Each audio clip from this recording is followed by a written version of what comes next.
What's going on, algebra students? Here with your quiz for today.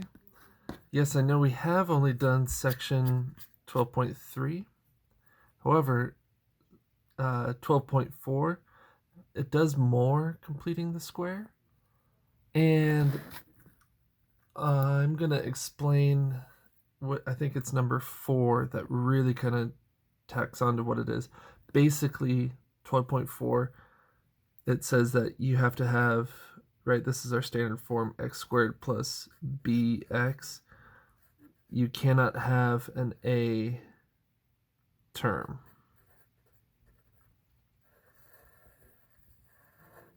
Our a term must be positive 1.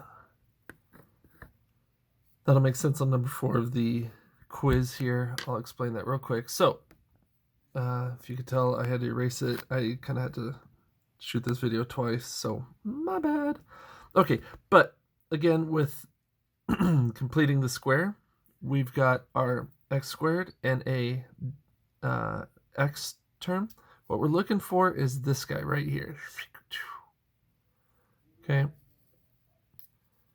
This is our standard format. We've got x squared plus bx, and we're adding our b, that's the coefficient here, divided by 2 squared. We take that ratio and we square it. In this case, our b term is negative 12. Negative 12 divided by 2 is 36. Is negative 6. Negative 12 divided by 2 is 6. Negative 6 squared is 36. What number must be added to complete the square? 36. Okay. So go ahead and have fun with number 2. And then here we've got these two guys. Bada bing, bada boom, bada bing. Oh, I believe it's for numbers 3, 4, and 5. I'm going to do both numbers 4 and 5 just to make sure we're all on the same page. So again, it is asking us to... that should have been erased. Hold, please. This eraser's not super great, but you get the idea. So we are adding our b over 2 squared to both sides of the equation, right? For these guys, as long as our constant, our c term, is on the other side of the equation, then we could use completing the square to factor it down, which is going to be super nice. But as in the case with number 4 and number 5, I've got a coefficient.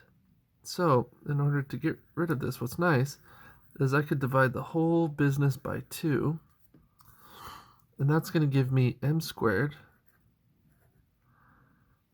plus 7m equals 8. Okay. Now, my b over 2 squared that I'm going to be adding is plus 7 over 2 squared plus 7 over 2 squared. It's going to give me m squared plus 7m plus 7 squared is 49. 49 over 4, because I need to square both top and bottom, equals 8 over 1 plus 49 over 4. Okay, in order to add these, this has got to have 4 as a denominator, so I need to multiply both top and bottom by 4. I'll get to the rest of that in just a second. As far as this goes, now that it's in the proper format, I could just take this term as my factor, right? I showed that in the notes, that whatever you're squaring, your b over 2, ends up as the second portion of the factor, 7 over 2. Now, because it's positive, I know I've got a positive here, so it's m plus 7 over 2 squared equals 8 times 4 is 32. 32 plus 49 is 81 over 4. Now, in order to get rid of the square, I'm going to square both sides.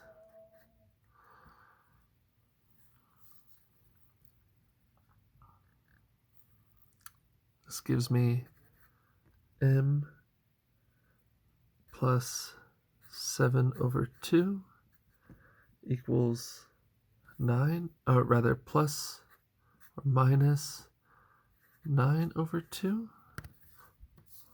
right? Because I took the square root of both top and bottom. Okay, now I need to do the two different positive and negative.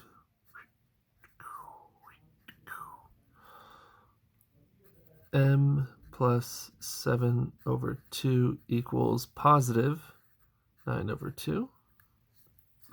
And m plus 7 over 2 equals negative 9 over 2. I'm going to subtract 7 halves from both sides.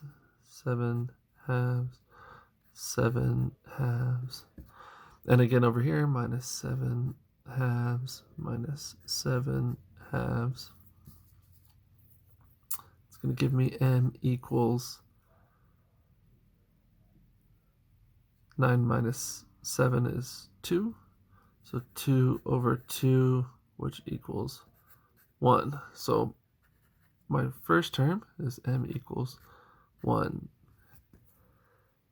Over here, I've got negative 9 over 2 minus 7 over 2. So that's going to be m equals negative 16 over 2, which is negative 8. So my formula crosses where m equals 1 and negative 8. Okay. All right. We got this. Now this guy. I know I'm going to need to get rid of my coefficient. So I'm going to divide the business by 3. It's going to give me x squared plus 2x plus 101 equals 0. Now, I need to move my constant to the other side of the equation. Equals negative 101. Okay.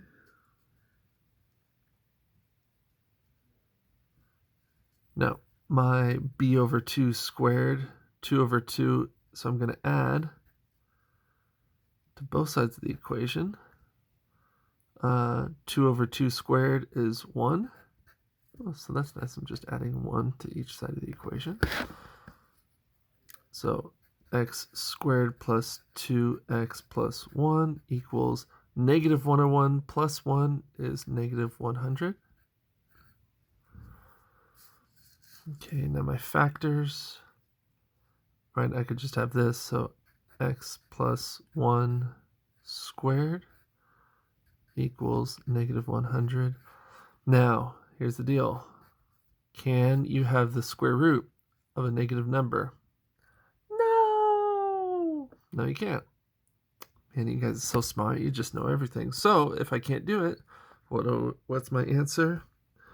No. Real solution. Yay! Everyone's favorite. Okay. All right, number 6.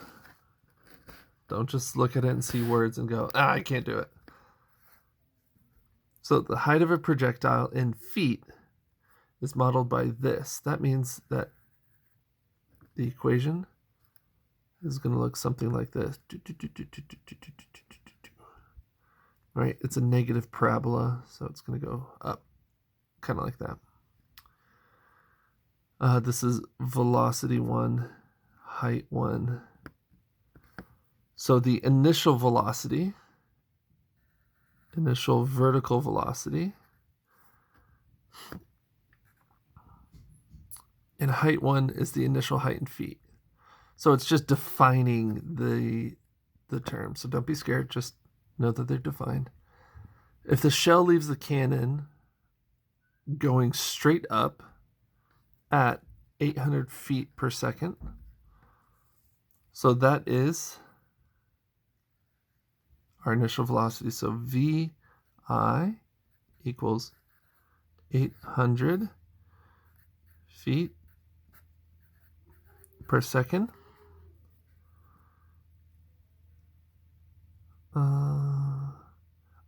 And it leaves ground level. So h1 is 0. Watch out. When, so t, our variable, is time. And it's going to be time in seconds. Okay. All right, so when does it reach a height? H of t equals negative 16t squared plus 800t plus 0. So I'm not even going to put that. We also know the height that we're looking for, 3,600.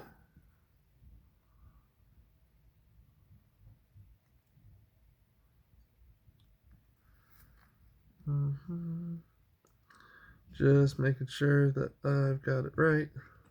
Okay, yeah, cool. Yeah. Equals negative 16t squared plus 800t. Well, my variable, my exponent, can't have a coefficient other than positive 1, so I'm going to divide everything by negative 16. And I'll tell you that equals negative 225 equals t squared minus 50t. What's the t? T is time. Don't forget. Okay. Now again, to both sides of the equation, I need to add negative 50 over 2 squared.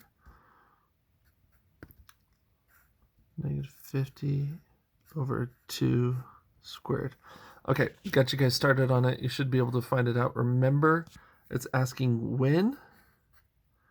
So time. So tell me the time in